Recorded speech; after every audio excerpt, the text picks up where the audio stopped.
Shut the lights down in the city, say the system's on the ropes, while the same hands that broke it hold your paycheck and your hopes. They'll sell your sweat for silver, call your sacrifice relief, but every drop of truth we bleed writes another line of belief. Freedom isn't free, it's carved in blood and fire and stone. It's the price of stand tall when they tell you to kneel and go home. They can lock up every promise, tax the air we breathe, but they'll never chain the hearts of those who still believe. 'Cause freedom isn't free.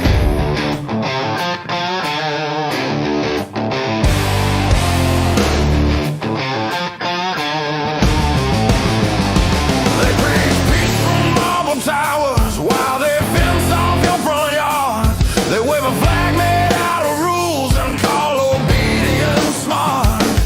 They'll brand your voice as danger, they'll mock your faith as greed, but freedom don't need permission, it just needs men who'll bleed. Freedom isn't free, it's carved in blood and fire and stone. It's the price of standing tall when they tell you kneel and go home.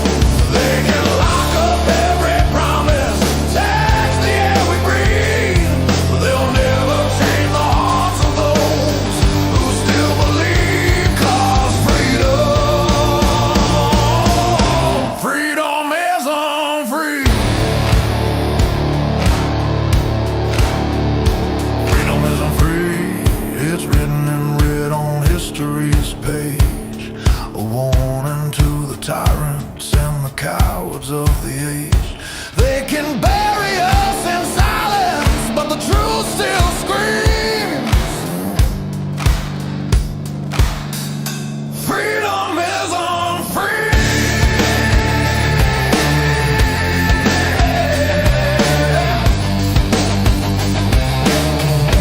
Freedom isn't free.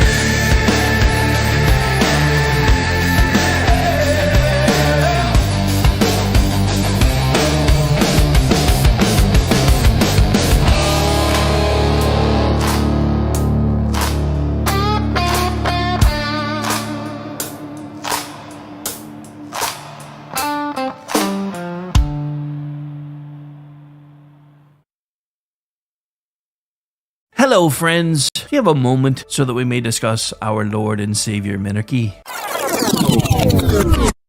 No, seriously, I'm just kidding. Hi, my name's Rick Robinson. I am the general manager of KLRNradio.com. We are probably the largest independent podcast network that you've never heard of. We have a little bit of everything, and by that, what I mean to tell you is we have news, pop culture, special events, conspiratainment, true crime, mental health shows, drama productions, and pretty much everything in between. So if you're looking for a new podcast home to grab a little bit of everything that you love all in one place, come check us out. You can find us on X under @KLRNradio. You can find us on our Rumble and our YouTube channels under the same names. You can also find us at KLRNradio.com and pretty much every podcast catcher known to man. So again, feel free to come check us out anytime you like at KLRNradio. Come gather round the footlights, lads, and hear the old boards groan. A tale of ink and iron will, of voices overblown. From mics and scripts to painted sails, we've traded shore for sea. The The players will man the rigging soon. Aye, your hands, follow me. From Long John shadowed silver grin to Jim with compass true. We speak the words, we wear the scars, we make the old world new. No gold without the work behind, no legend without sweat. A stage, a ship, a single breath. The course is not set yet. We players sail, we players sail, we players sail soon. All hands to KLRN Radio, setting sail for Treasure Island, March 2026.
Okay, how about now? Can you hear me now? Because if you can hear me now, then I'm just going to start and pretend the last few minutes didn't happen. Apparently, I had a glitch between my board and Restream and didn't realize it till now. So I want to thank you for the folks that have hung through me being a mime for the last few minutes. We're going to go ahead, and I'm not going to do the commercials again, but I am going to do the intro. So let's restart this thing officially, and that way I can just clean up everything else in post. Hang out for a minute.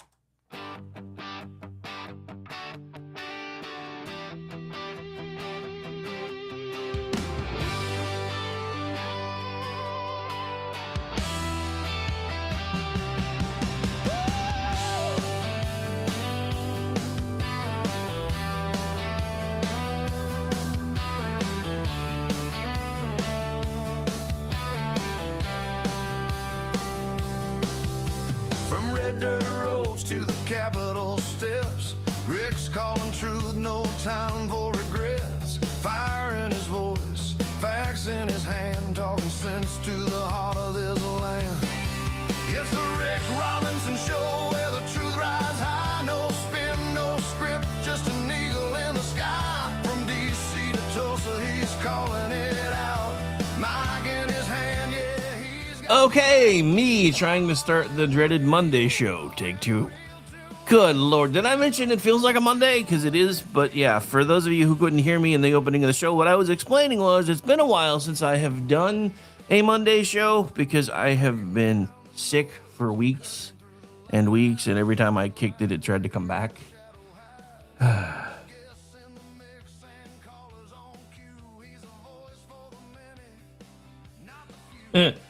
Facts. F-A-C-T-S, sir. Anyway. Although I will give you one of these. There you go. Stay all week. Don't forget to try the pork chops and tip your servers because he'll be here all week. Anyway, welcome into the program, ladies and gentlemen. Me trying to launch again. Okay, so yeah, it's been a minute since I've done a Monday, and unfortunately I forgot when I reset my board and stuff earlier. I always have to go back and double check to make sure the mic's pointed to the right place, and it was not. I checked everything else. Anyway, so I'll cut the rest of it and just get back to what I was going to be working on a second ago, and then we'll come back to the rest of it in a minute if I feel like it. Hang on.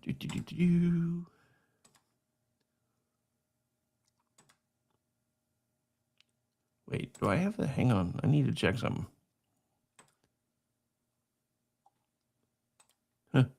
Nope. Could have swore I turned my camera back on a second ago. All right, so we fixed that now too. Somebody should probably tax me because apparently I deserve it today. Holy pacha bread. All right, hang on. Then that's not a thing either. I don't even know where that just came from. All right. So let's watch this together and then we can point and laugh afterwards because, reasons. If you're an American who is considering Probably helps if I make sure the volume's up. If you're an American who is considering leaving the country to move somewhere else, make sure that the location you choose isn't based off of fear and lack mentality. I regret moving to Costa Rica. It's a beautiful country. I love the nature and wildlife, but moving to a third world country where I don't know the language, I don't have any connections, resources, or opportunities, that didn't make my life any easier by any means. I was just so scared of what's going on in America politically that I was in fight or flight. I was like, how am I gonna afford to survive? Like, how am I gonna find a place to live? Like, I was freaking out. And then I came here and made my life so much harder. And now I'm trying to go back and I just wish I didn't leave in the first place.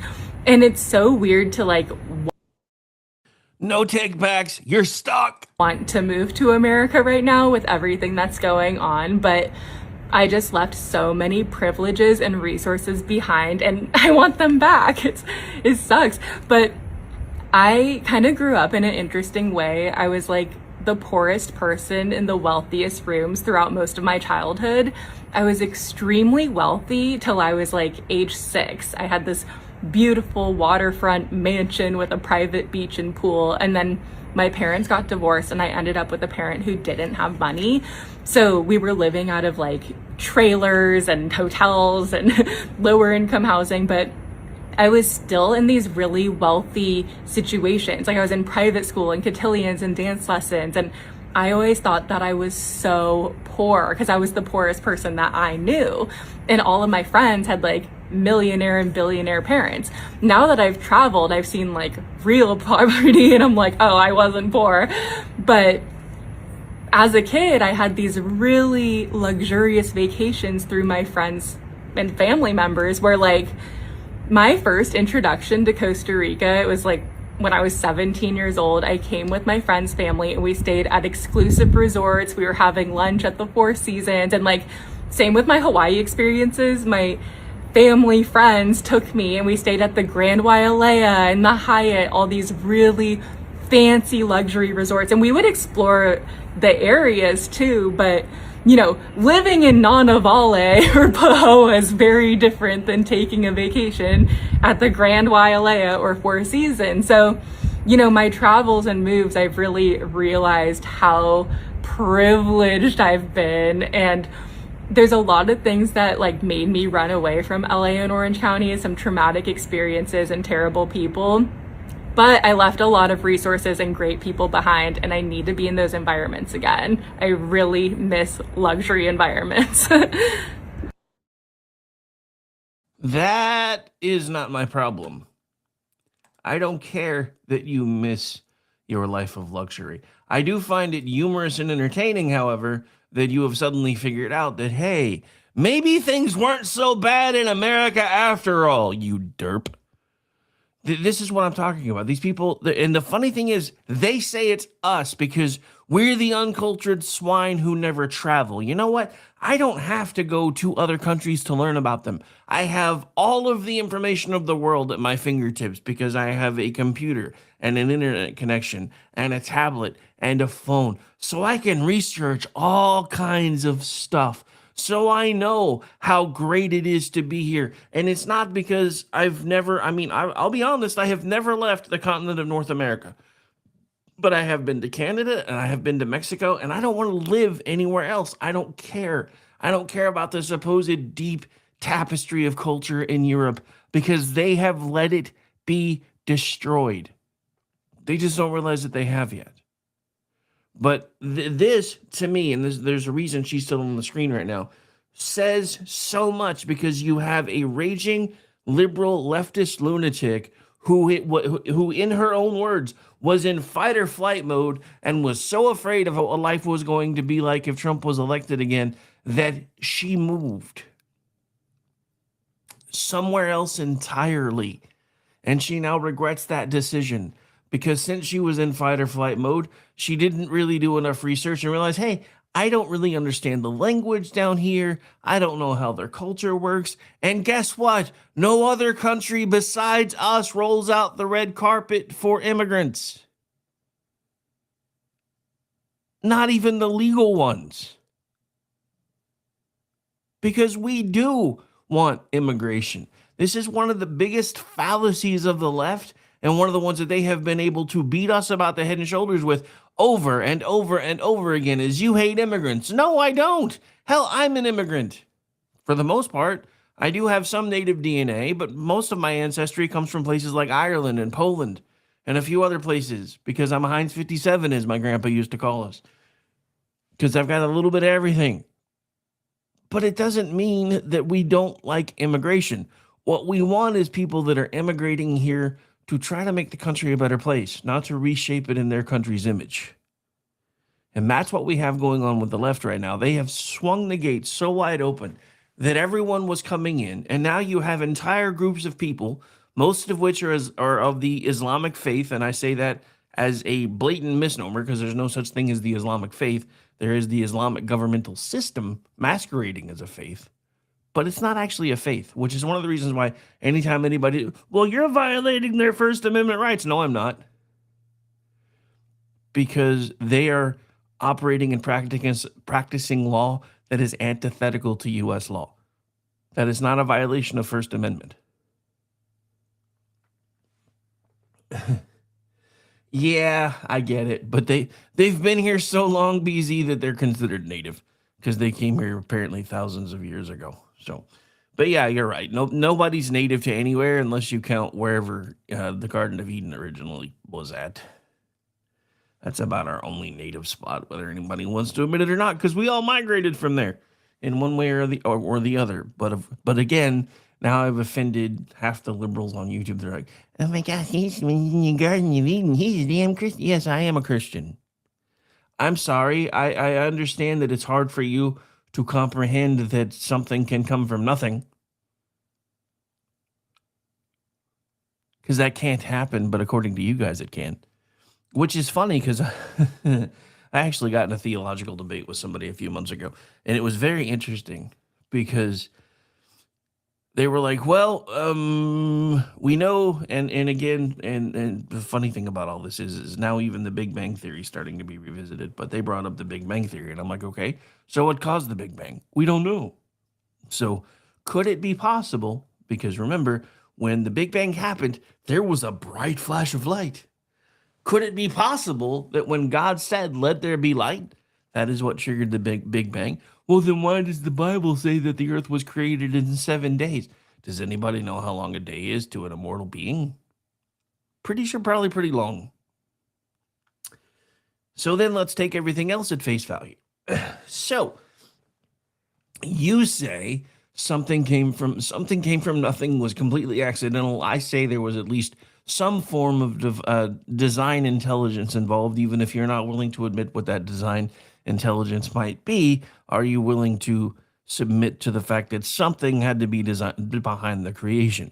Well, no, because we don't have any way to prove it. Okay, so let's move on to the next part of it. I say when we die, we meet our creator. What do you say? We go back to being nothing. So you're saying you meet your creator. Because if nothing created us and we return to nothing, isn't that returning to your... That was when the conversation stopped, in case you're wondering. We're like, yeah, I'm not having this conversation with you anymore.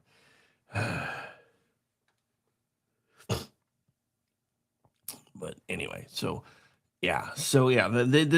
whole women want to leave the country thing, I find rather humorous. First of all, most of them are probably the awfuls anyway, so we'd probably be better if we let them. And if we let them, just don't let them back in. Starting to see this. This is according to Daniel Goldman. ICE is not at airports to help TSA and reduce lines. They are here without identification, in parentheses, trying to arrest people exactly as I predicted. ICE must be abolished, blah, blah, blah. So here's the problem with that, though. Even if this is the case, and ICE is there, and they're arresting people, doesn't that mean they're probably arresting illegal people? You know, that's kind of their job, is to find people that aren't legally supposed to be here and remove them. So here's the other thing. If they are actually arresting and removing people, doesn't that mean the lines would actually be starting to get shorter? Even if only by drabs and dribbles? Just saying. So, yeah.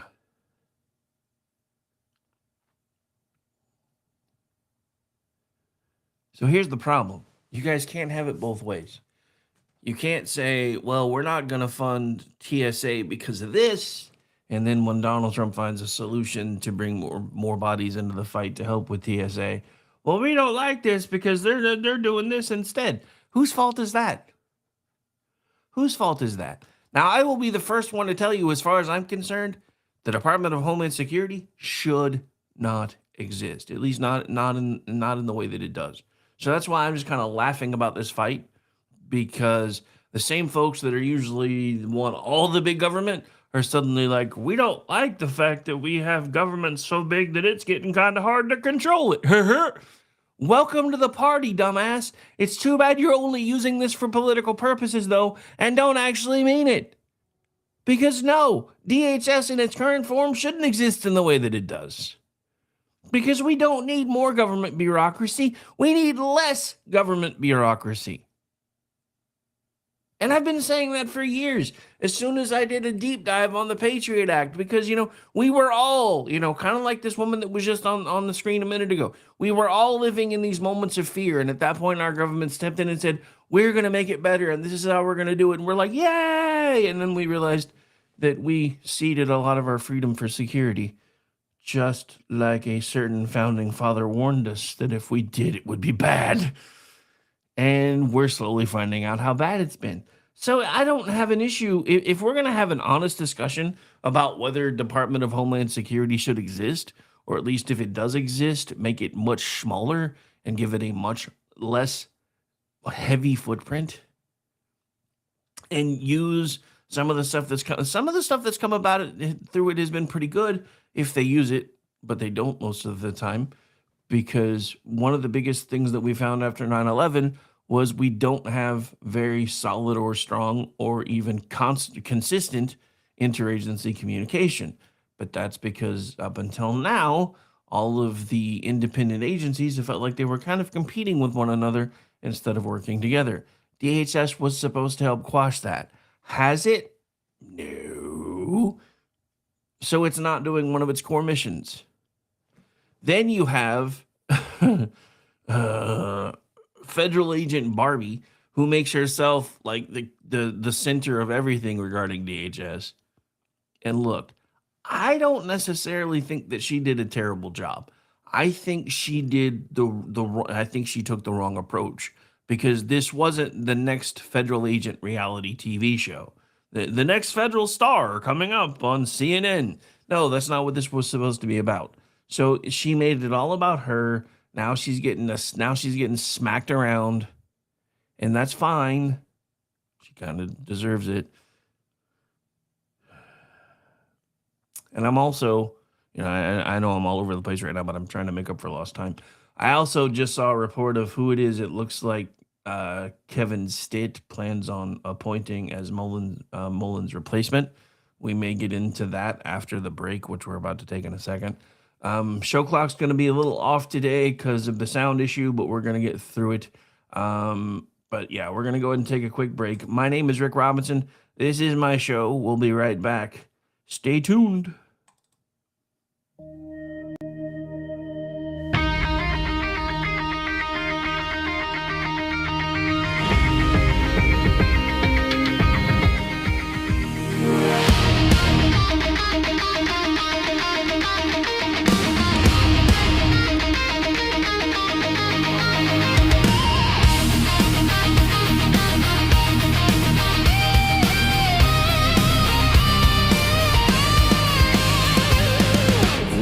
Comes in, somebody answers.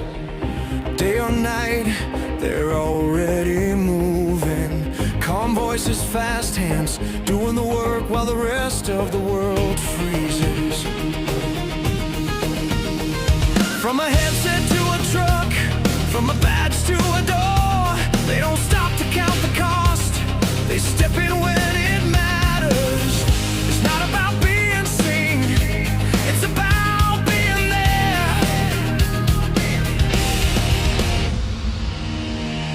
They're holding the line when the lines go dead, standing their ground when the world goes dark. They're the calm in the chaos, holding the line through the fire, the flood, when everything falls. They don't ask why, they just answer the call, always standing in the gap for us all. Before the sirens fade, before the scene is clear, someone's already making sense of the moment, keeping people alive, keeping things from getting worse. Some run toward danger, some stay behind and hold it together. Different roles, same weight, same promise to show up.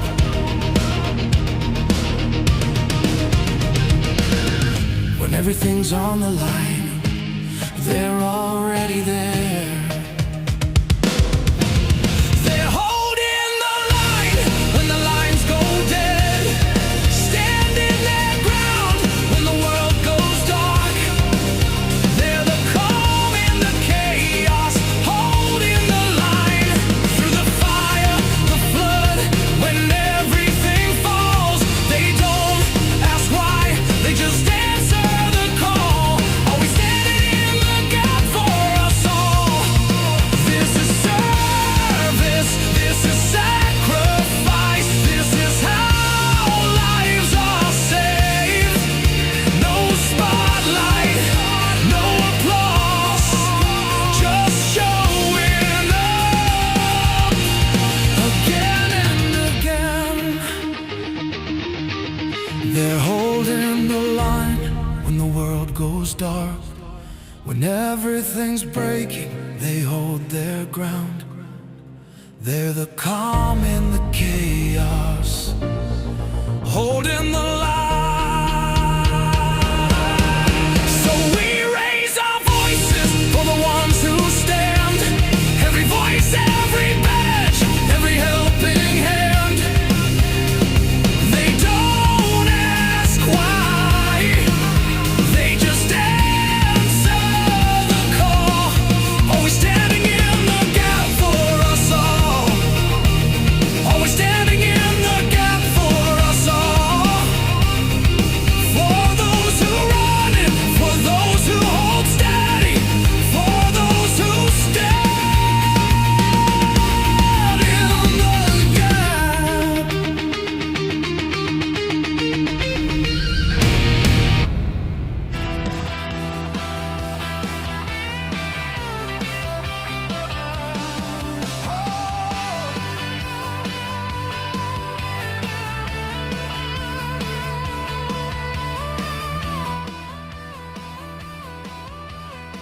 And welcome back into the Monday edition. I know, I'm sad it's Monday too. Of the Rick Robinson Show, live right here on KLRMradio.com. Don't forget, I'll be back tonight at 10 p.m. Eastern for America Off the Rails as well. And then hopefully after that, we'll have Sean Lewis with The Edge of Liberty. All right, and also want to make a quick announcement. We have added a new show to our schedule. Unfortunately, due to me taking an extended nap and him having a technical issue on Friday night, we did not launch as anticipated, but he is hoping to have things fixed by Friday, where we will be adding Beer and Bullstein to the KLRM radio syndication schedule at 7 p.m. Eastern on every Friday and Saturday. So anyway, so that's happening. So that's happening because we're starting to grow. Oh, also, don't want to give away too much, but I have a call scheduled with someone tomorrow who may be starting another streaming platform soon. So, yeah. Lots of interesting things happening. And once I know, you guys will know, because we will probably bring them in as a partner as long as I like what they're trying to do. So, anyway. All right. Yeah, I had a feeling something weird was going on when he was having issues being heard Friday night. I need to text you, because if something like that happens again, since I usually have an open channel, I have a workaround for next time. So I'll text you about that later, because I thought about that the other day. I was like, I could have just done that, and then he still could have been on camera. Yeah, anyway. All right, so...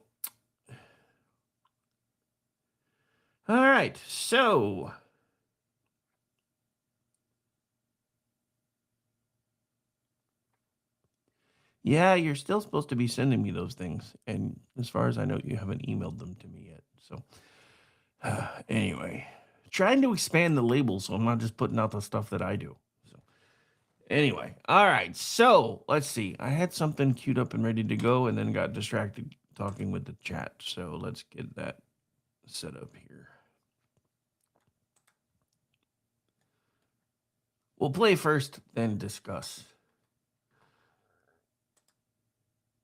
I know is that we always come together. It was under President Trump's leadership that we had the extremely successful summit in The Hague, where we agreed to spend 5% of our GDPs on defense, and therefore equalizing for the first time since Eisenhower. So this is quite some time back in history, equalizing what the Europeans are spending and what the Americans are spending. Not only because it is fair that we all spend the same, and this was a wish from Trump 45 and now it's Trump 47. He got this done, but also because we need it, because of the Russian threat and our other adversaries. Then on Ukraine, it is again the US providing critical intelligence support and a weapons flow, working together with the Europeans to secure Ukraine's fight against the Russians, making sure they have what they need. And now with Iran, I'm absolutely convinced. And I understand the president's frustration that it takes some time. But again, I also ask for some understanding, because nations had to prepare for this, not knowing, and for good reasons, about the initial attack on Iran. But now coming together to make sure that we can be able to secure the Strait of Hormuz. So there you have Secretary General of NATO blowing up every leftist argument known to man when it comes to the situation in Iran. So yeah, they're not happy today, and they probably shouldn't be. But we'll get into that in a second. Before we do that, I do have something else I have to do first. So hang on. We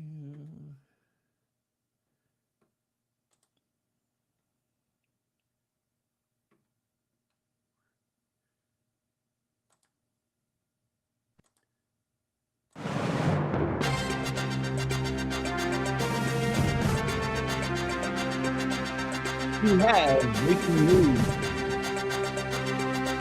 Breaking news to the following.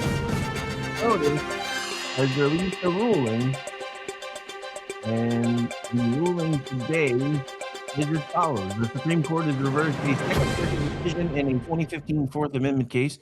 In a case stemming from a protest over a decade ago, the Supreme Court delivered a decision this week about qualified immunity. The Supreme Court on Monday ruled in Zorn v. Linton that a Vermont state police sergeant is entitled to qualified immunity in a case brought by protesters following a dispute at the Vermont Capitol in 2015. In an unsigned per curiam opinion, the majority reversed the decision of a lower court which had sided against the police officer's use of force in the case. The Second Circuit held that Zorn was not entitled to qualified immunity, and according to a very abbreviated SCOTUS opinion, they basically just said, we reverse. The case revolves around a protest at the Vermont governor's inauguration on January 8, 2015. Sheila Linton, a protester participating in an organized sit-in at the state capitol building to demand universal health care, anticipated being forcibly removed. After some other protesters were removed by police officers, Sergeant Jacob Zorn approached Linton and attempted to get her to comply. When she resisted, Zorn unlinked her arms from the human chain the protesters had formed, put her arm behind her back in a rear wrist lock, and twisted her arm. Linton alleged that Zorn's actions resulted in physical and psychological injuries, including post-traumatic stress disorder. Officials enjoy qualified immunity unless their conduct violates clearly established law, according to the opinion. The bar for finding an official in violation is quite high, since it generally demands both a precedent in case law as well as a high degree of specificity. The Supreme Court's ruling argued that the lower court relied too heavily on a 2004 case, Amnesty America versus West Hartford, which itself arguably did not clearly establish that the specific use of force employed by Zorn violated the Constitution. Reasonable officials would not interpret Amnesty America to establish that using a routine wrist lock to move a resistant protester after warning her without more violates the Constitution.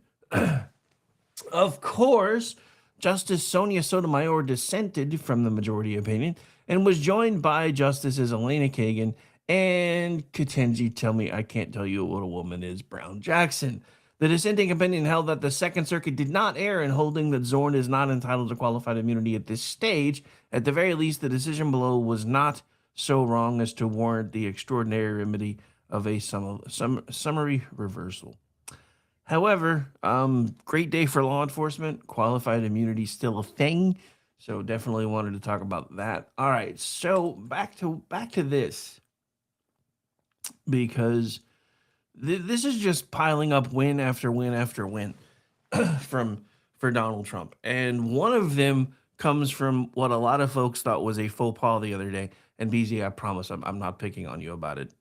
I don't I don't want you to think I'm trying to single you out, because I'm going to be talking about it again because of the Japanese reaction to this thing. And again, it comes from, people possibly not understanding how that culture works. The fact that Donald Trump was able to take a moment where they feel such abject shame and make a joke about it brought them up again. They have been living with the shame of what they caused to happen in their own country for so long that they have felt beneath us.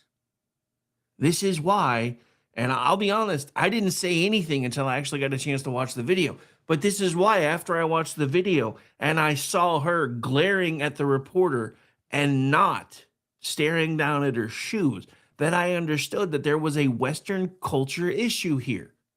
We assumed it was embarrassing. According to a lot of Japanese folks that I've been seeing making posts ever since, not only did it not embarrass them, it elevated them because it allowed them to let go of the baggage that they personally have been carrying since Hiroshima and Nagasaki because of how their culture works. They carry the sins of their ancestors. Their culture requires that they do so. By Donald Trump making everyone laugh about the incident, it was a signal to them that they could finally let that go. And this, again, I'm not singling anybody out. I'm not trying to make anybody feel dumb. I'm just pointing out we made, in a lot of cases, the people that saw this and went, ooh, he shouldn't have done that. We made the same mistake with their culture that we make with Middle Eastern culture. We assume they're going to react to things the same way that we do, and they are not. So what we took offense with, they took liberation from. And they have, for the first time since World War II, been able to set some of that baggage down. And I have seen post after post after post about that ever since. And this goes back to exactly what we were talking about a moment ago before the breaking news, is people don't understand that even though it didn't happen right away, even though he didn't build the coalition beforehand, Donald Trump is actually wrangling all of Western civilization right now instead of following Joe Biden and Barack Obama's lead from behind policy. So they are building a coalition. They are about to release the Strait of Hormuz situation and fix that. Now we're finding out that apparently there are negotiations happening with someone who is apparently not the cardboard Ayatollah, and they anticipate hopefully some form of movement within the next few days. Then you've got the left screaming and yelling about this and that and all the other things without realizing that if this works, we're changing the face of the planet for the next at least decade or so. But back to this, because I want to get into this a little further. So NATO Secretary General Mark Rutte appeared on Face the Nation to talk about the Strait of Hormuz and the threats from Iran. And I'm probably going to butcher his name because I've never actually heard him pronounce it. I'm just going to keep saying Rutte because I'm not sure. Explained that the good news was that 22 countries were all coming together to make sure that the Strait of Hormuz was free. He explained they'd always gotten things achieved before, as when President Donald Trump had gotten things like the NATO allies to pay their 5% share, which helped to provide for greater defense. He said he was absolutely convinced they could do the job when it came to Iran. Most of the 22 nations involved are, of course, NATO countries. Others involved also include Japan, Korea, Australia, New Zealand, the United Arab Emirates, and Bahrain. So we're now planning the military people and others amongst this group of 22 nations and with the U.S. He didn't specifically identify what military assets were being deployed. UN Ambassador Mike Waltz spoke on Face the Nation about Japan potentially providing some help from its naval assets, since about 80% of what's coming out of the Gulf is going to Asia anyway, but they are restricted by law as to what they can provide after World War II. Japanese Foreign Minister Toshimitsu Motegi on Sunday hinted at the possibility of sending the country's self-defense forces for minesweeping operations in the Straits of Hormuz, provided that a ceasefire is realized. Root followed Waltz and spoke about Iran targeting Diego Garcia with 2 intermittent range ballistic missiles. Missiles, IRBM. The targeting of an island 2,500 miles away from Iran suggested that they could potentially hit European capitals and U.S. bases in Europe. Iran had previously denied having such capability. So you're saying they lied to us again. So that's what you're saying. Is anyone else surprised that they lied to us again? I, for one, not so much.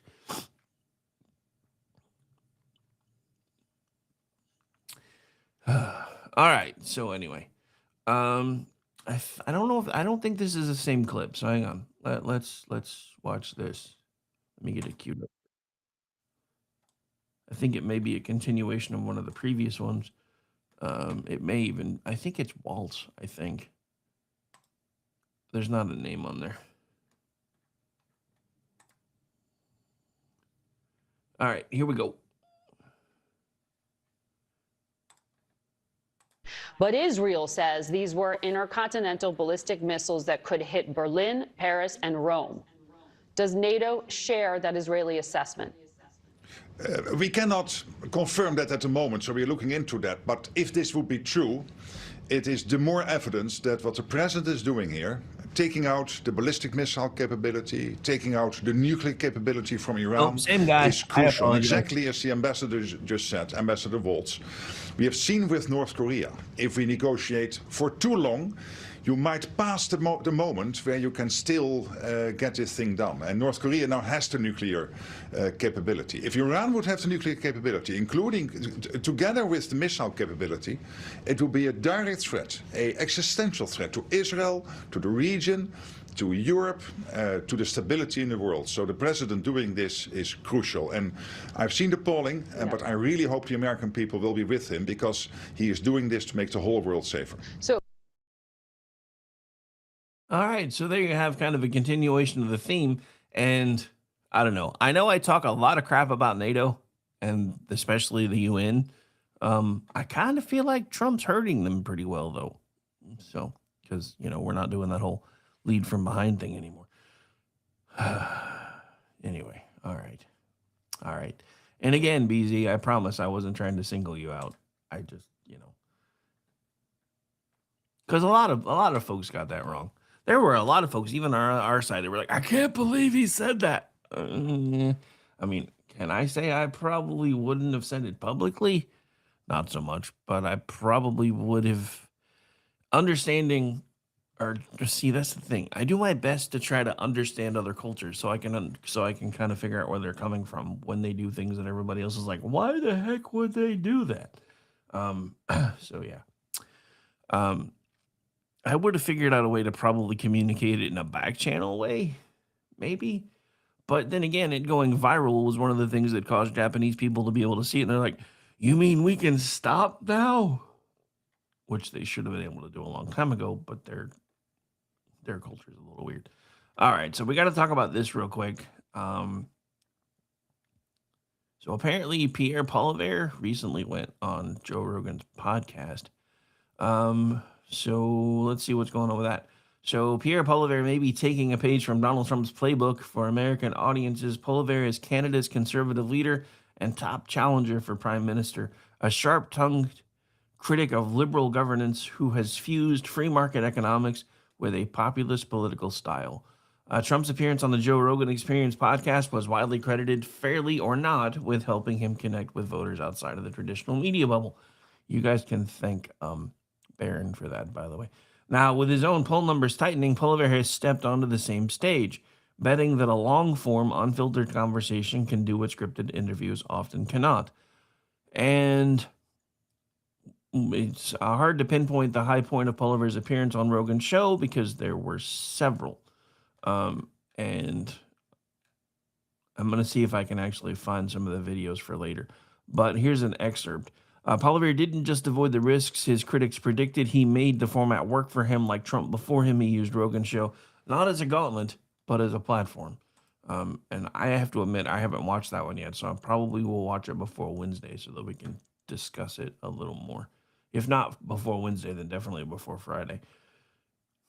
But yeah, so that's interesting. And of course, over the weekend, it was announced that Robert Mueller passed away. I think it was over the weekend. It was either Thursday or it was either Friday or Saturday. I honestly don't remember. And of course, Donald Trump, as far as a lot of folks were concerned, stepped in it again and said, "Good, I'm glad he's dead." Everybody was like, "Can we, dude?" Even people I work with, again, were like, "I can't. Can we just have 1 second where somebody's not dancing on somebody's grave?" I'm like, I said, "Did you guys not? Did you not realize who you voted for?" I just, yeah. I mean, I'm going to say it again. This is one of the things that it took me a while to get over. This is why I couldn't vote for him in 2016, because he's just so blunt and so gruff. And a lot of folks have pointed out that apparently, even though I have lots of friends from New York, I don't really understand how New Yorkers think. Yeah, I see BZ continuing Trump's feelings on Mueller. Yeah, anyway. All right, so we are at top of the hour. We're going to have to take a break. My name is Rick Robinson. This is my show. I do this thing every Monday, Wednesday, and Friday from noon to 2. When I'm not on, make sure you're hanging out over in SHR Media's YouTube chat on Tuesdays and Thursdays for Mission Ready Men the Mission Ready Men briefing by none other than Big Earl Jackson. And okay, I think that's going to do it for this hour. We're going to get this one in the books. Well, sort of hour, because there's about 10 minutes I'll have to edit later. But anyway, it's not my fault, man. It's Monday. Stop judging me. We'll be right back. Stay tuned.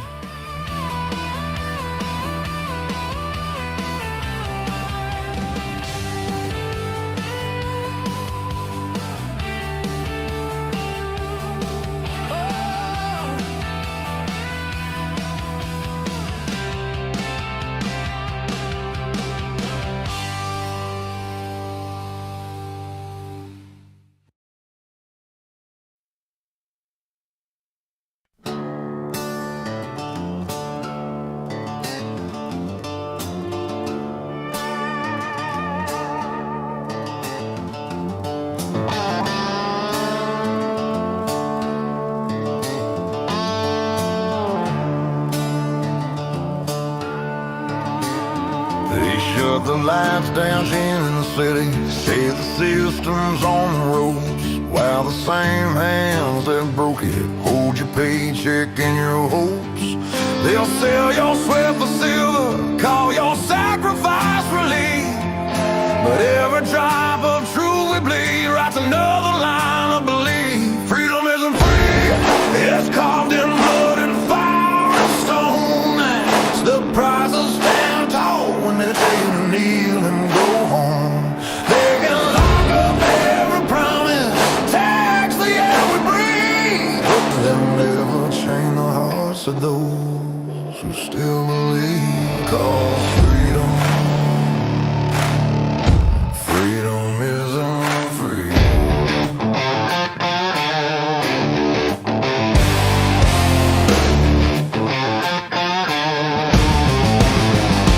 They preach peace from marble towers while they fence off your front yard.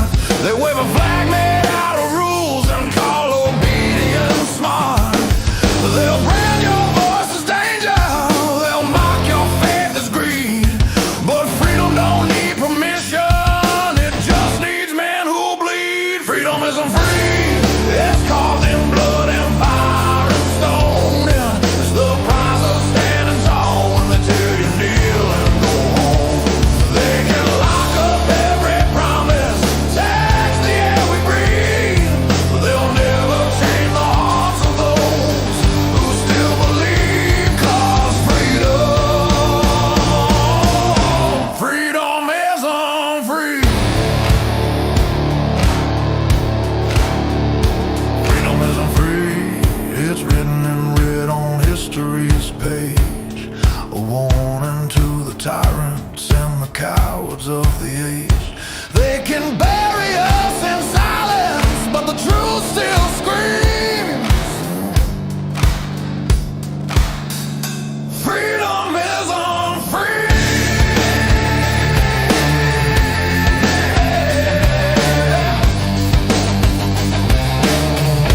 Freedom isn't free.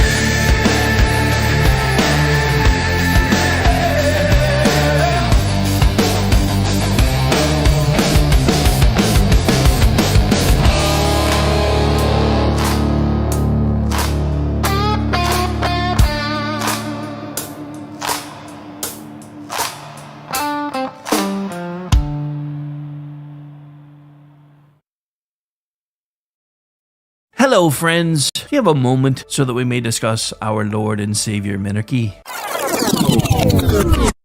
No, seriously, I'm just kidding. Hi, my name's Rick Robinson. I am the general manager of KLRNradio.com. We are probably the largest independent podcast network that you've never heard of. We have a little bit of everything, and by that, what I mean to tell you is we have news, pop culture, special events, conspiratainment, true crime, mental health shows, drama productions, and pretty much everything in between. So if you're looking for a new podcast home to grab a little bit of everything that you love all in one place, come check us out. You can find us on X under @KLRNradio. You can find us on our Rumble and our YouTube channels under the same names. You can also find us at KLRNradio.com and pretty much every podcast catcher known to man. So again, feel free to come check us out anytime you like at KLR. Come gather round the footlights, lads, and hear the old boards groan.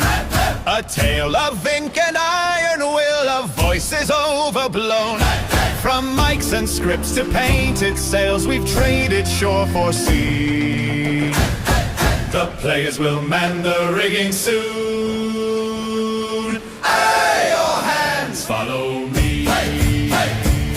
From Long John shadowed silver grin to Jim with compass true.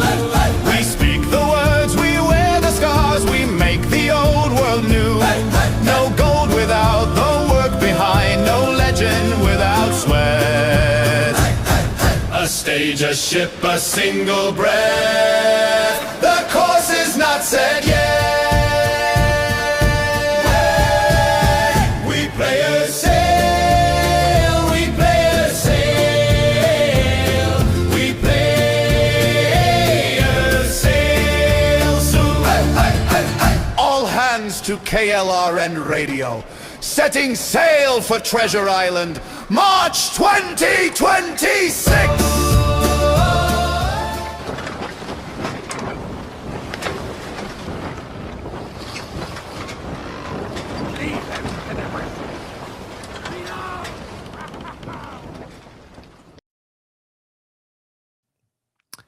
Anyway, so yeah, we did finally manage a date, and like I said, they said spring, I heard March, and I just never really got back around to fixing it, because I was like, you know what, I put a lot of work into that, and it's probably going to mess up if I change anything.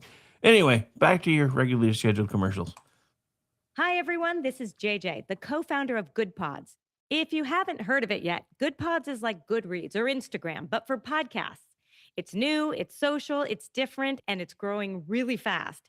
There are more than 2 million podcasts, and we know that it is impossible to figure out what to listen to. On Good Pods, you follow your friends and podcasters to see what they like. That is the #1 way to discover new shows and episodes. You can find Good Pods on the web or download the app. Happy listening. KLRN Radio has advertising rates available. We have rates to fit almost any budget. Contact us at advertising@klrnradio.com.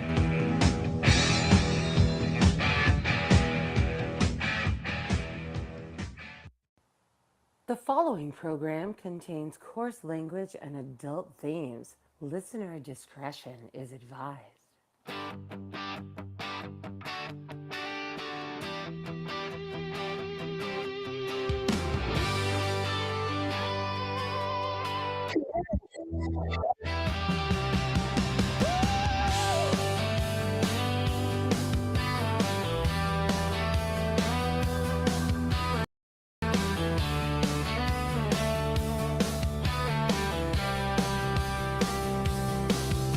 From red dirt roads to the Capitol steps, Rick's calling truth, no time for regrets. Fire in his voice, facts in his hand, talking sense to the heart of this land.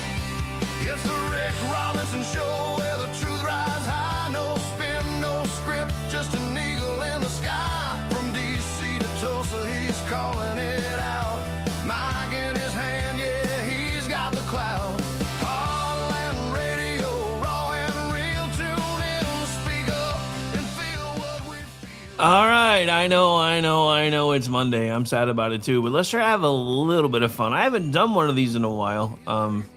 I used to try to save them for Fridays, but this one won't hold that long. And we get to make fun of Kathy Hoochie Cooch Holstrill again, so why not? All right, so anyway, this is from our friends over at This Week in Democracy, otherwise known as Buffoon of the Week. Also, host and co-host of Behind the Lines Radio, Gene Baradelli. All right, here we go. The era of Trump and Zeldin and Molinaro, just jump on a bus and head down to Florida where you belong. Why does it seem so quiet? Because you're using a manual slider that has both of those things tied to it, dum-dum. The era of Trump and Zeldin and Molinaro, just jump on a bus and head down to Florida where you belong. Just if you want to be supportive, but maybe the first step should be go down to Palm Beach and see who you can bring back home.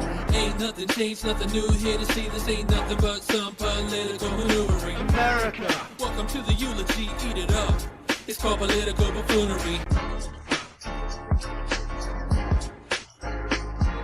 Hey there, everybody, and welcome to This Week in Democracy, where we showcase dumb newsmakers like New York Governor Kathy Hochul and her double dip into the well of hypocrisy. Over the weekend, over 2,000 of you tuned into a short video here on the channel featuring Kathy Hochul in a clip from 2022 encouraging, in fact, driving people out of the People's Republic of New York who disagree with her politics and disagree with the way she runs her state. Fast forward to last week, and Hochul is now begging and pleading for those same people that she said to go to Florida to return from Palm Beach and to bring their money with them. Oh, how times have changed. But on more of a life of its own, because when people of high net worth that she wants to come back to the state, like Barstool's Dave Portnoy, criticize Hochul for the manner in which she's trying to bring back people into the state and to bring back that money, Hochul responds in such an unserious manner that you have to question whether or not she's actually learned anything at all about the politics of division that she has sown for years now. We're going to review Hochul's past statements and her present statements, as well as take a look at this online X-feud between Hochul and Portnoy. But before we get to all that, I'm going to ask you guys to please subscribe to the channel, hit that notification bell so you don't miss any of the shows. And if you like what you're seeing here in this or any other video on the channel, smash that thumbs up button, like, comment, share the show with your friends, all that really good stuff, because all that's going to help the channel continue to grow thanks to all those social media algorithms. What? Feed me! Okay. Oh, sorry, you caught me taking a sip out of my People's Republic of New York City bar glass, which is available in our store at shop.buffoonoftheweek.com, which you can access via the QR code right above my head, or if you're watching on YouTube, via the store tab on our channel. This guy is a grifter. All right, enough of the grift. Let's get to the clips. This is from a 2022 campaign rally in the People's Republic of New York, where Kathy Hochul made this statement. And we're here to say that the era of Trump and Zeldin and Molinaro, just jump on a bus and head down to Florida where you belong, okay? Get out of town. Get out of town. Because you don't represent our values. You are not New Yorkers. Rude. So as you just heard, Hochul was not shy about telling 5.4 million Republicans to just jump on a bus and head down to Florida where you belong because they're not real New Yorkers.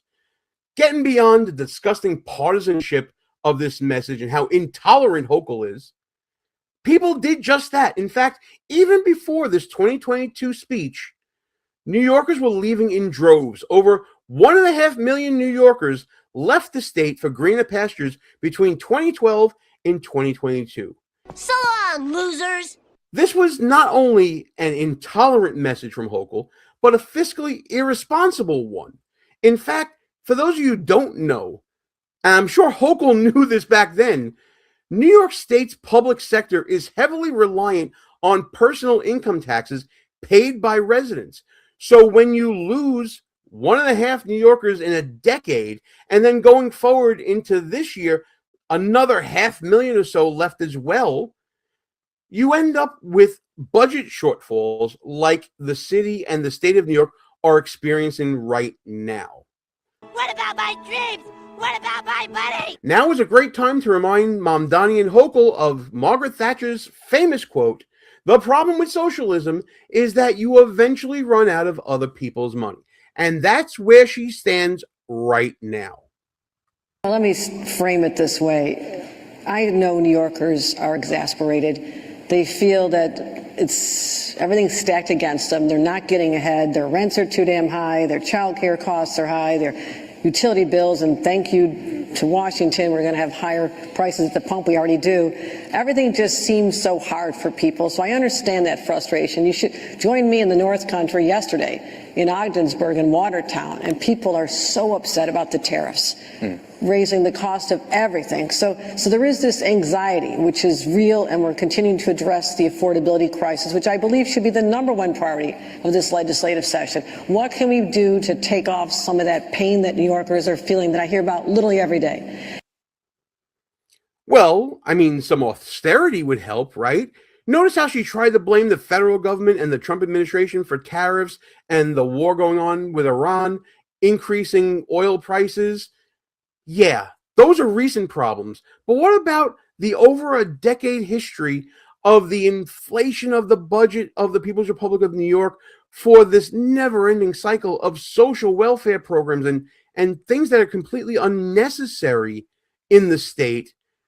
How about we start talking about releasing the state burden on businesses, releasing that economic engine, and getting people back working and creating and innovating like we used to do once upon a time before this rise in socialism in the People's Republic of New York. But as you'll hear, Hochul is not thinking that way at all. What I want to make sure we are smart about is having a system in place where it's not just taxing for the sake of taxing, and being conscious of the facts that I need people who are high net worth to support the generous social programs that we want to have in our state. Which means she needs more money. Hochul drove these people out, these high net worth people, out of the state with all of her tax and spend policies, and now she wants them to come back. But what is the reason that they would want to come back? It's just going to be more of the same. She just wants to use their money to create more programs that are going to waste that money, that's going to drive up taxes even more, and just perpetuate this monolithic cycle of socialism that Mamdani wants to foster in New York City and that he wants the state to pay for. Right. Now, there are some patriotic millionaires who stepped up. Okay, cut me the checks. I mean, just if you want to be supportive, but maybe the first step should be go down to Palm Beach and see who you can bring back home.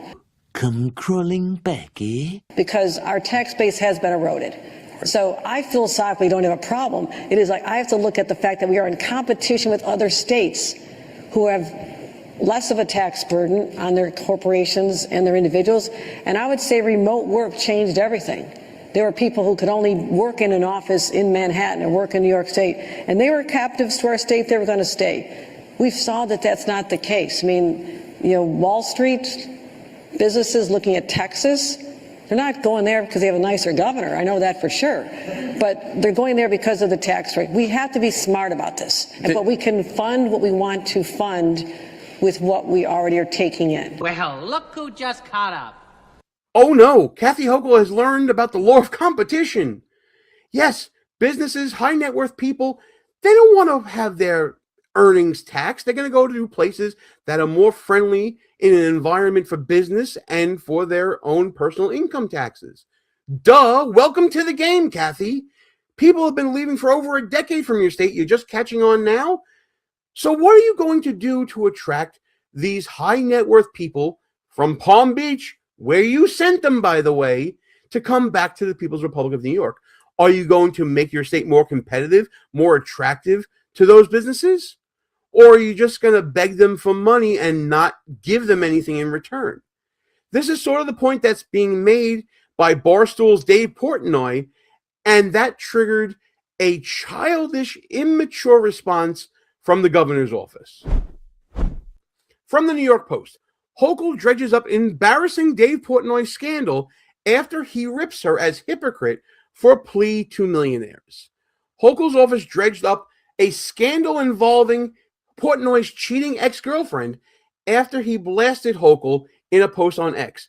Portnoy said, quote, "The unbelievable arrogance and hypocrisy of begging millionaires to return to New York while the new mayor simultaneously says he despises millionaires and supports communism. I wonder why people are flocking to Florida." In response, Hochul put out this statement on social media about soul cycles being prevalent in New York and bit back with an apparent reference to a cheating scandal that embroiled Portnoy nearly a decade ago, 10 years ago, when he found out his girlfriend had been having relations with her soul cycle instructor.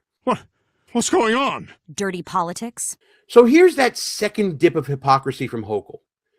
She's trying to attract these high net people to New York after hypocritically telling them to get the hell out and go to Florida. Now she's taking one of those high net people who are criticizing her and basically saying, F you, I'm going to be an edgelord and I'm going to bring up a personal scandal of yours from close to a decade ago involving some personal behavior of your ex with a soul cycle instructor. What message does that now send those high net worth people in those other states who she's trying to bring back? That if you dare criticize her, you're going to get the same edgelord treatment? Is that really going to help her efforts here?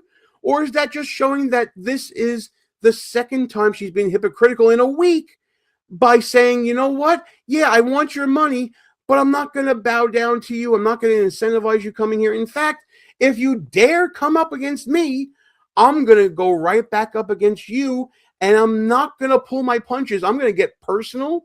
I'm going to try to embarrass you, and then I'm just going to take your money. Show some humility, for Christ's sake. This is not the way to win friends or influence people at all, Kathy Hochul. All this is going to do is prove that, you know what? That statement back in 2022, that's the real you. That's the you you've always been. You don't want those people in the People's Republic of New York. You want to keep growing your social welfare state. You want to keep promoting socialism. You want to partner with people like Zoran Mamdani and just suck the lifeblood out of your residents. That's all you're looking to do. And those high net worth people are in the meanwhile being wined and dined by other states like Florida, like Texas. These havens for business where they are respected, where their money is respected, where their investment is respected and rewarded with incentives, and they build jobs and create more of an economic engine for the people that you say you want to be in competition with. If Hochul really wanted to be in competition, why isn't she competing with those states like Florida and Texas? All she's offering is a plea to help out the poor, downtrodden peoples of the People's Republic of New York that they originally left to their own devices. You get the government you vote for, by the way, and she's offering nothing in return. Adapt or die. And in saying that, she's saying that those people are being patriotic by coming here, sucking it up, dealing with the pain of the tax and spend Democrats and socialists in the People's Republic of New York City, and getting nothing in return. It's a bold strategy, Cotton. Let's see if it pays off for them. At least that's just my opinion on this whole situation. Let me know what you think in the comments. And as always, like and share this video with your friends, subscribe to the channel, hit that notification bell so you don't miss any other shows. What do you think about this double dip of hypocrisy by Kathy Hochul in such a short amount of time? What do you think of Dave Portnoy's response? Did he deserve to get hit below the belt like that? Let's get into it together in the comments and talk about this and all the other shenanigans and buffoonery happening every day this week in Dumb Democracy.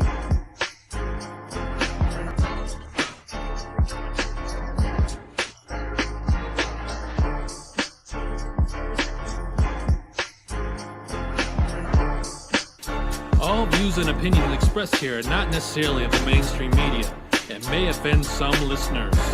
It's called political buffoonery. All right, folks, we're going to take our second musical interlude of the show because I've got plenty of things to talk about when I start the break, so I just wanted to go ahead and get that done now. We'll be right back. Stay tuned. They say it's only real if somebody remembers. They say your legacy is only real if they can point and say that's him. If the room goes quiet when I walk in, if my shadow's longer than my sin, numbers climbing, names on screens, always craving accolades and needing to be seen. If they don't see me, I don't matter. If I'm not winning, what's the use? I gotta leave something carved in stone, something louder than the truth I know. 'Cause silence feels too close to death, and being forgotten scares me most. The world says it only matters if they see me, if they know my name. If I'm up in lights, I gotta burn it in so they remember. Before the darker night claims the light, I gotta make a mark before the lights go dark. Yeah, I gotta make a mark before the lights go dark.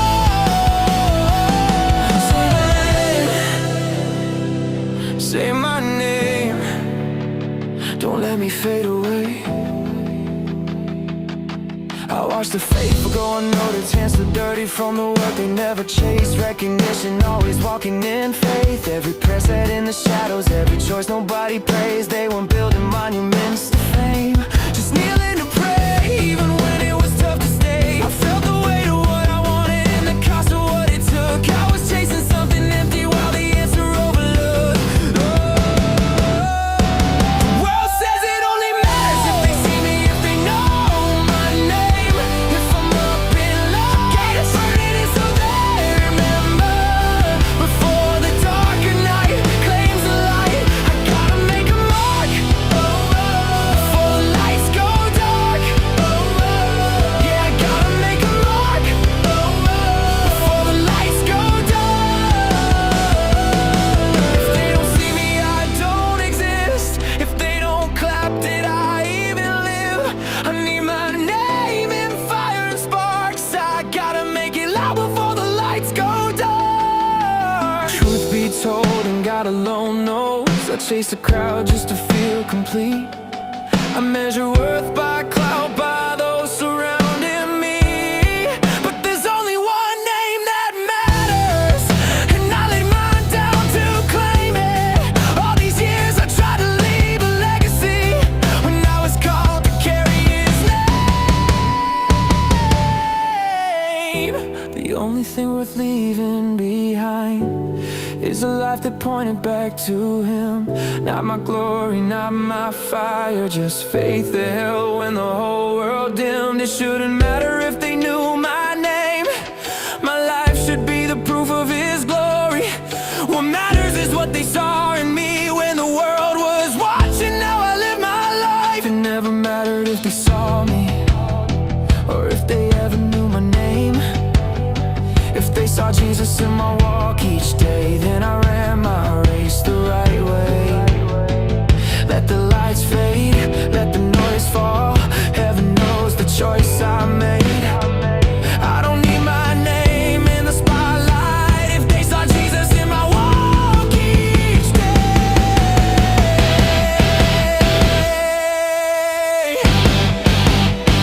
if they saw Jesus in my walk each day.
And let's be very clear about something else.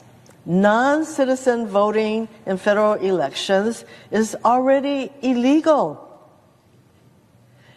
It is a federal crime. If a non-citizen illegally votes in a federal election, they could be prosecuted and even sentenced up to 5 years in prison. Who is going to commit this kind of fraud knowing that they could be in prison for 5 years? Gee, I don't know. Maybe the same people that broke into the country in the first place. Just saying. Yeah, kind of obvious. Anyway, so yeah, apparently there was a glitch there for a second, so you couldn't hear what I was saying during the return back from the break. But all I was really saying was the Democrats think you're stupid, and here's the proof. Because, yeah, none other than Mazie Hirono basically saying, yeah, why would anybody do this? They didn't follow our laws to get in here in the first place. Why do you think they're going to follow them now? Anyway, look, the truth of it is they think you're stupid. The establishment wants you beat about the head and shoulders because you keep siding with Trump, who is doing everything he can to destroy the establishment and actually make America what it was supposed to be again. And the truth is, both sides of the establishment party hate you. That's why we keep running into the same things over and over and over again, but it doesn't change anything because the truth of the matter is both sides hate you. The difference is one wants you to think that they're your best buddy. And it depends because if you align with them politically, then you're that side's best buddy. But as soon as you start, thinking and speaking for yourself, suddenly you're the enemy of both. And in the latest edition of the the establishment thinks you're stupid, here is none other than Hakeem Jeffries claiming that because Trump is sending ICE to the airports because the Democrats are so petty and petulant that they won't fund anything ever if they can help it. Well, actually, you know what? There's a clip, so let's do that. Hang on.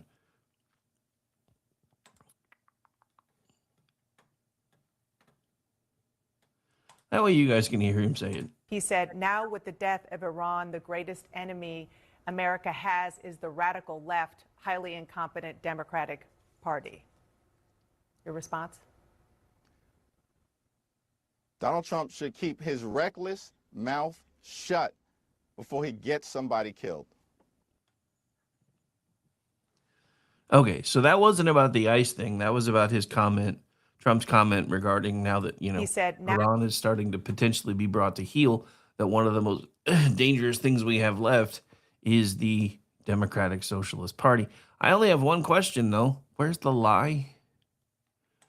Where's the lie in what Donald Trump said there? And the funny thing is, he never told Joe Biden to tone it down when Joe Biden was calling half the country terrorists. He never told Barack Obama to tone it down when Barack Obama said that half the country likes to cling to their Bible, their faith, and their guns, which makes them dangerous, was basically what he was saying. He never told Hillary Clinton to tone it down when she called half the country a basket of deplorables.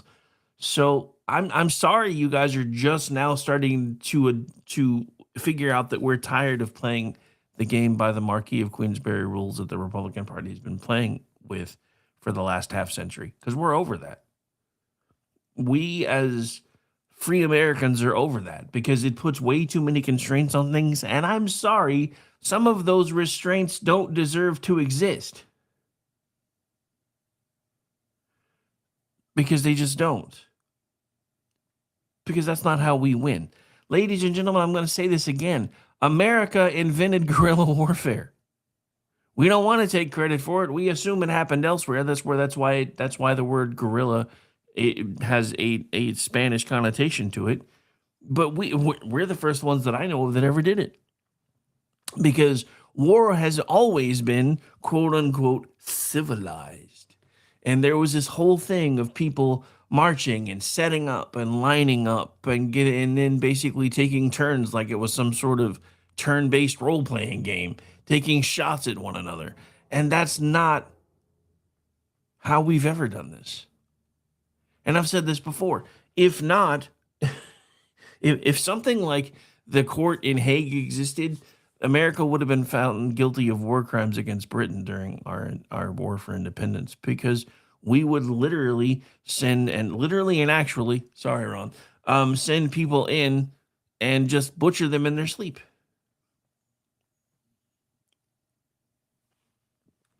Because they were our enemies and they deserve to die. Now, we can try to pretend that we're more civilized than that, but not when we're dealing with something like Islam. And one of the things that this government shutdown has made a million times worse is our ability to do things like track down terror cells that are already within our borders, because Homeland Security isn't being properly funded.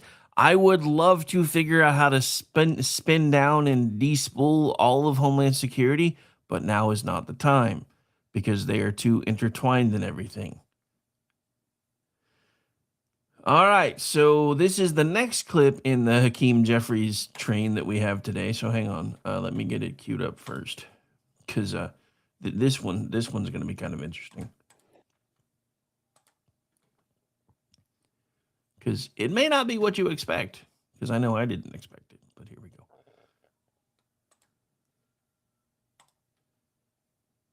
Thank you, Leader Jeffries. Back in 2011, Nancy Pelosi said that then President Obama didn't need congressional approval to bomb Libya.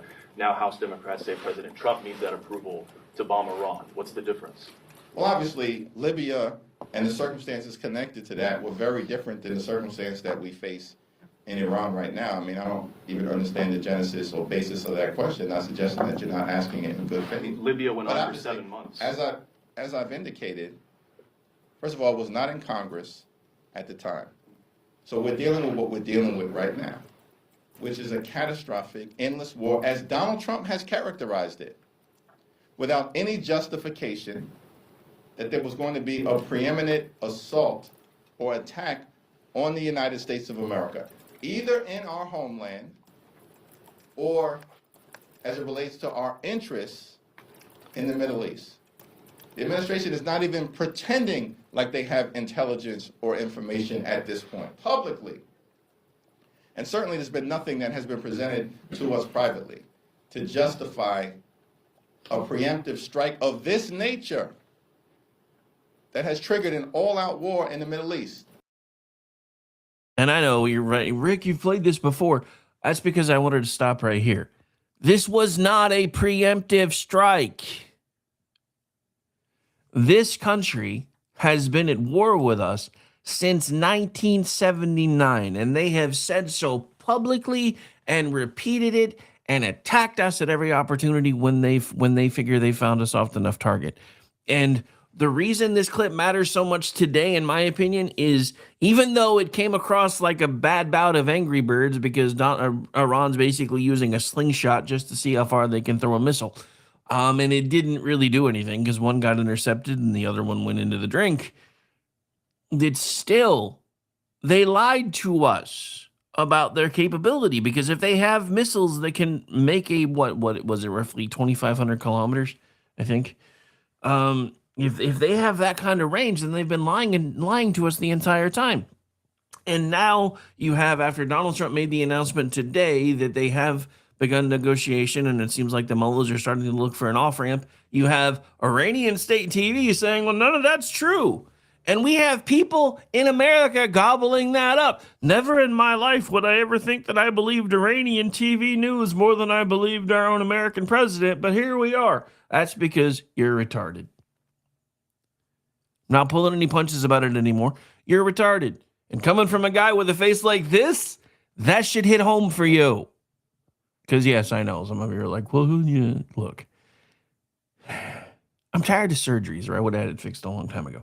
I've had to have surgery several times in my life for different things, different injuries, different things that have happened, and I have coded on the table twice. So I'm done with surgeries. So, because I get this question all the time, why haven't you had that fixed? It's not that difficult. Because I've died twice on the table, nearly 3 times, and I don't want no. But anyway, so yeah. Plus, I don't care enough, because I really don't. Okay, so looks like Senator Kennedy's made the news again. Let's see if we can find out what that's about. How long has this been out? Oh, yeah, this has been out for a minute, so I guess I must have missed it.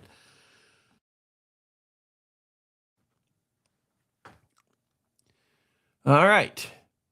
Now, Senator Kennedy's kind of unpopular with his fellow Senate critters right now because he's the one proposing that they go without pay till they fix what they broke. And I, for one, happen to agree with him, but a lot of folks are not happy with him. But he had this to say. This is for what I've been doing lately. I know I'm playing longer clips than I have been for a while, but that's because I feel like they're important. And here's the latest one. So hang on.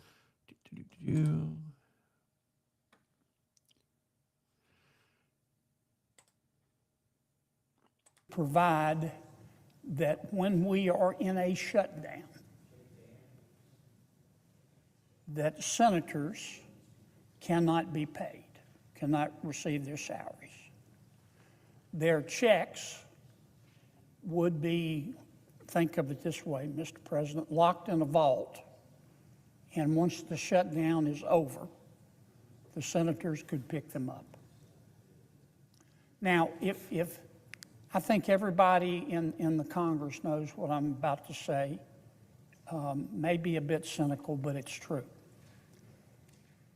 If I were king for a day, I'm not, and I don't aspire to be, and I wanted to avoid shutdowns, I would do two things.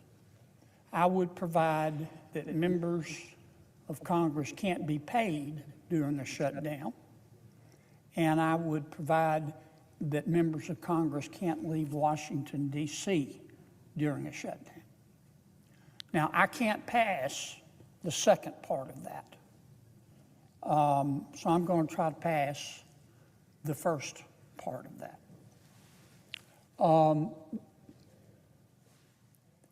This resolution, again, it's not a bill, is about shared sacrifice.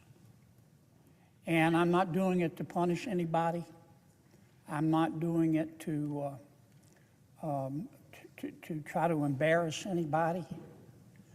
I recognize that there are varying degrees of wealth among United States senators and their ability to go without a paycheck. I know and like every member of this body. And every member of this body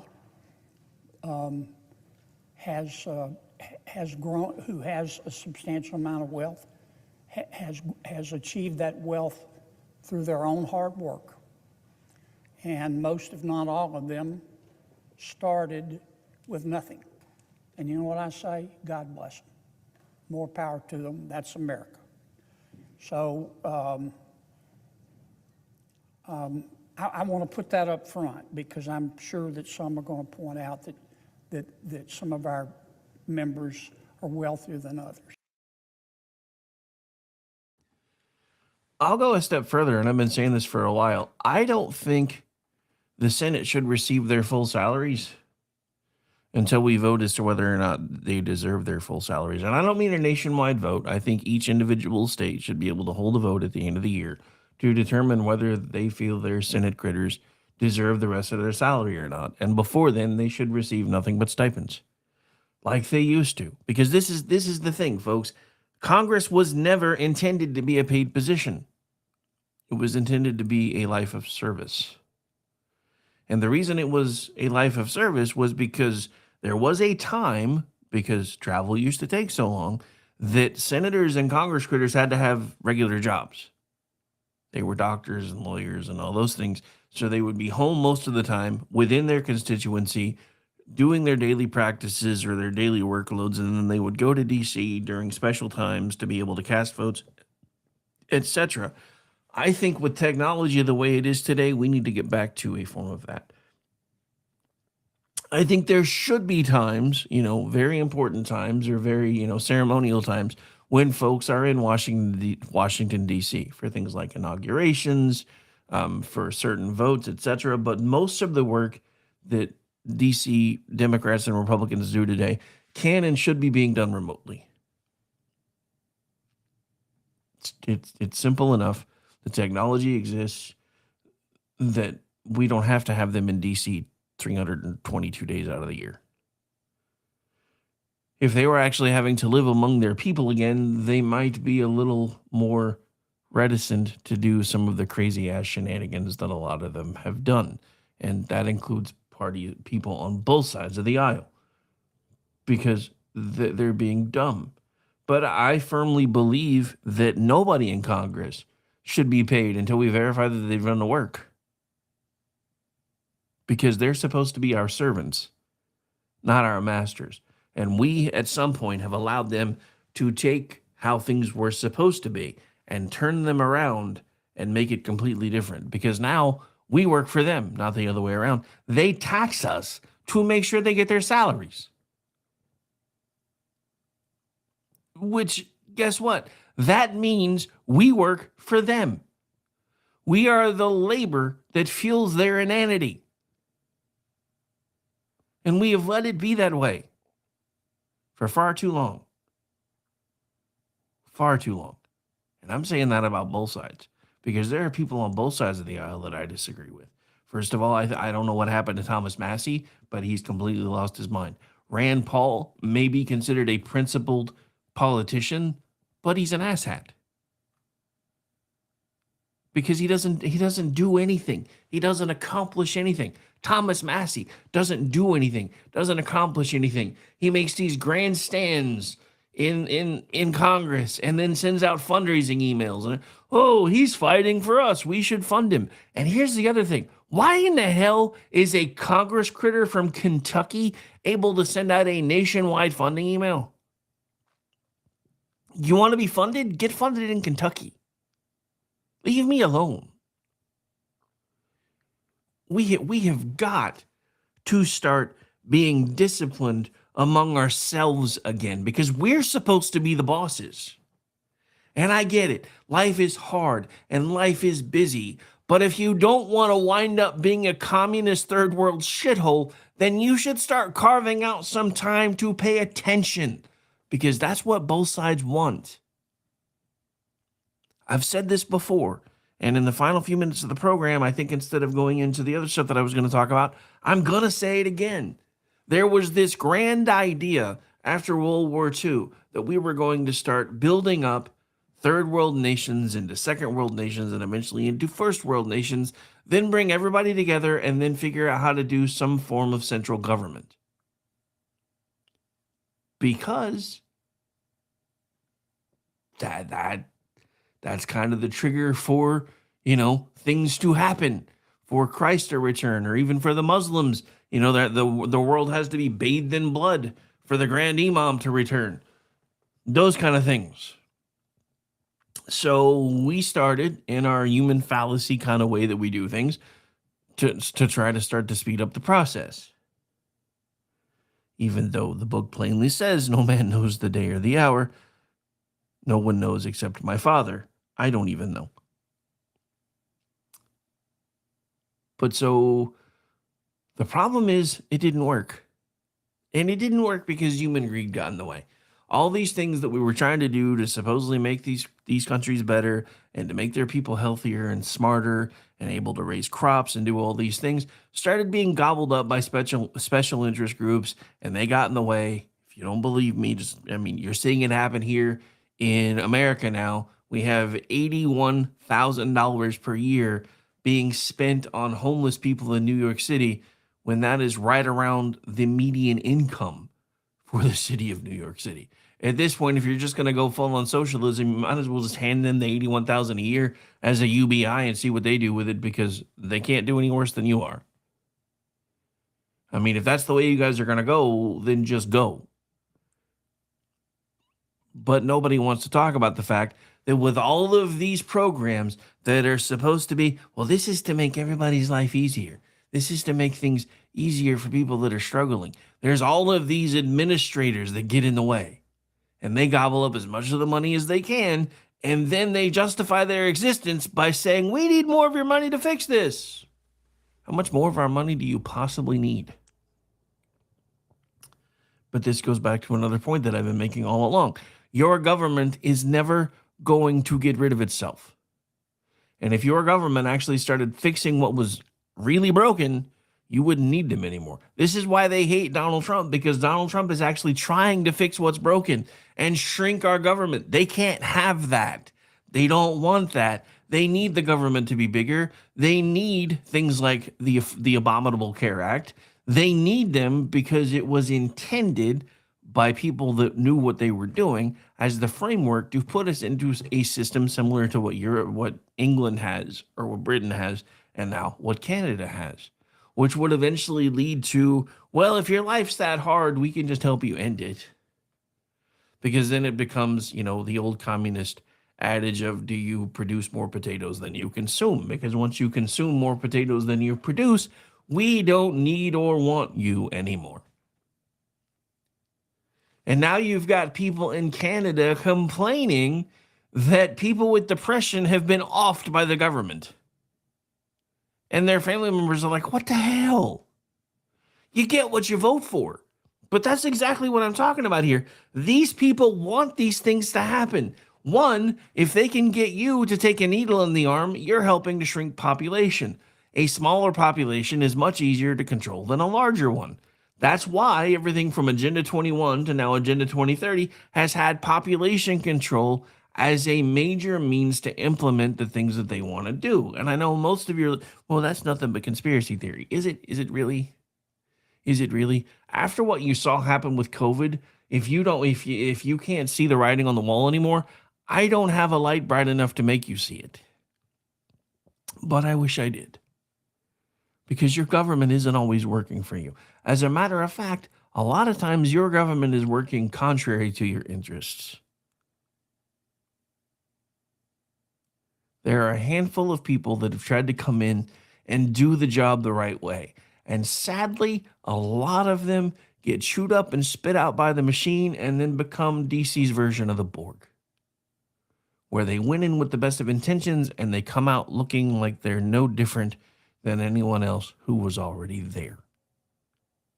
And again, the scariest thing about all of this, all of it, is we don't pay enough attention anymore. And I mean we in the collective sense, not necessarily those that listen to shows like this one on the daily.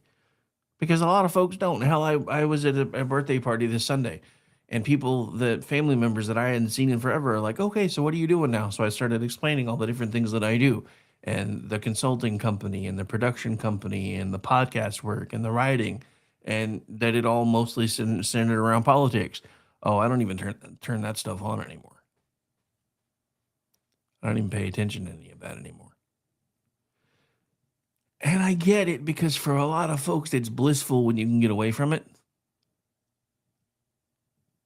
But when they're trying to kill you, I'm sorry, YouTube, when they're trying to unalive you, you should probably be paying more attention. Or at least pay attention to the people that pay attention, so that you don't necessarily have to, if you don't want to. But the truth of all of this is the same as it's always been.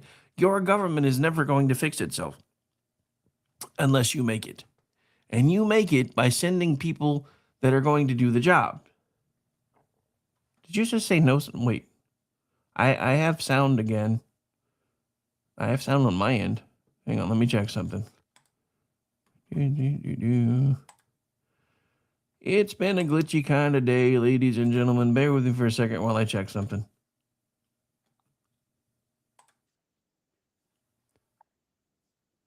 Yeah, I'm listening to it right now, BZ. I have sound, so you might need to refresh. All right. But yeah, there was a sound issue coming out from the break earlier because I had to mute something because of the echo that was being created, and then I forgot to unmute because it's Monday and I'm tired. All right. So, okay, we've got about 5 minutes, 4 or 5 minutes left. But here is the Democrats' new master plan for reclaiming power. And then we'll probably close things down for the day.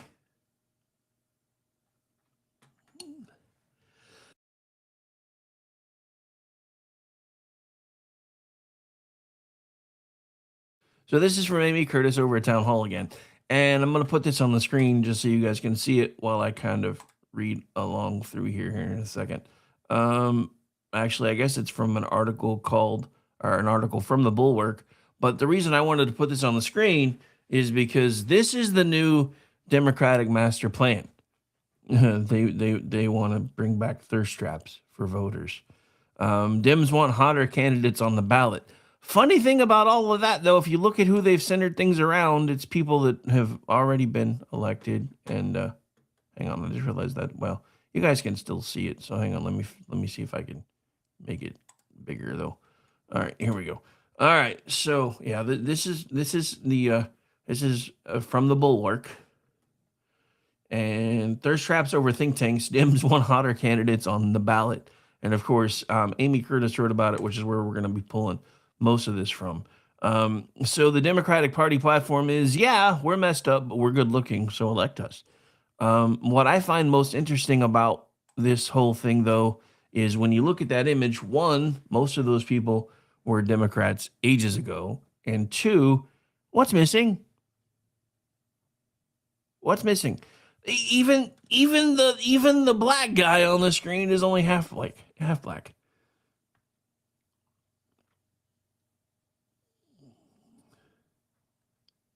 Yeah. So anyway, so yeah, even the lone black guy on the screen is half black. Sounds like an Affleck commercial. Half black. I'm sorry. Did I mention I'm sleep deprived and tired today? It's been a crazy weekend. I had double birthday parties. We had juxtaposition on Saturday night. I've had tons of work I've had to get done around here. So if I seem a little more discombobulated than normal, which is saying something, that would be why. Okay, hang on. We gotta talk about this. I didn't see this till just now, but it came out. No, actually, I guess it was today, and it just dropped a little bit ago, which is probably why I haven't seen it yet. So consider this another breaking news update, but I'm not playing the sounder. Apparently, Riverside County Sheriff and California gubernatorial candidate Chad Bianco has seized over 650,000 ballots from the November special election as part of a criminal investigation into possible voter count issues. The votes were related to Proposition 50, a measure that would temporarily redraw California's districts to favor Democratic candidates. The seizure kicked off a fight between Bianco and California election officials. The Los Angeles Times reported that Bianco announced the seizure during a Friday news conference.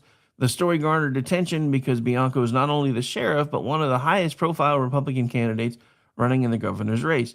And I quote, Riverside County Sheriff Chad Bianco, a leading Republican candidate for governor, has seized more than 650,000 ballots from last November's election to determine, he says, whether they were fraudulently counted. This investigation is simple. Physically count the ballots and compare that result with the total votes recorded, Bianco said at a news conference he held on Friday.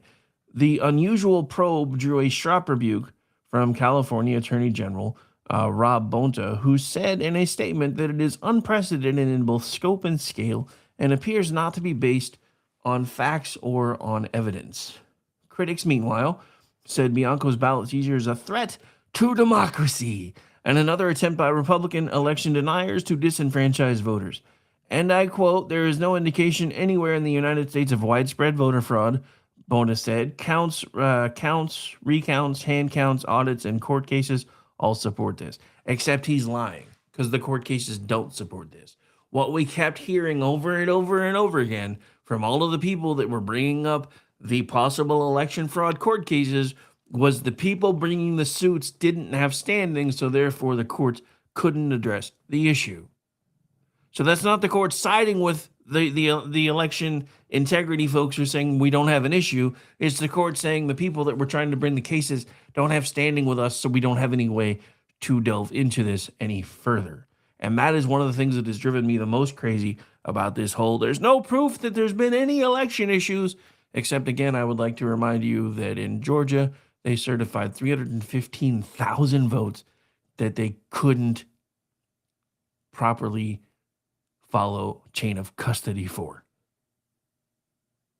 That alone should be enough to set off alarm bells. Because even if it's not full-on voter fraud, there are definitely some issues happening.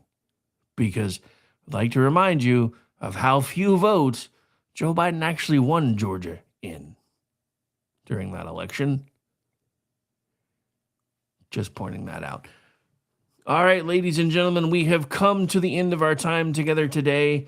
My name is Rick Robinson. This has been my show. And I have to say this, if this is all the Democrats have is let's bring hot people back to the ballot, I am pretty sure most of the people that were voting for Trump wasn't because they thought he was hot. So I don't think your plan's going to work. But you do you, boo. All right, we're going to get out of here. I'll be back tonight for America Off the Rails. My name is Rick Robinson. This is my show, and we do this thing again every Monday, Wednesday, and Friday at noon. I'm still having direct competition issues with going up against the Charlie Kirk show, so I might be sliding a little bit later. I haven't decided yet. Bye, everybody.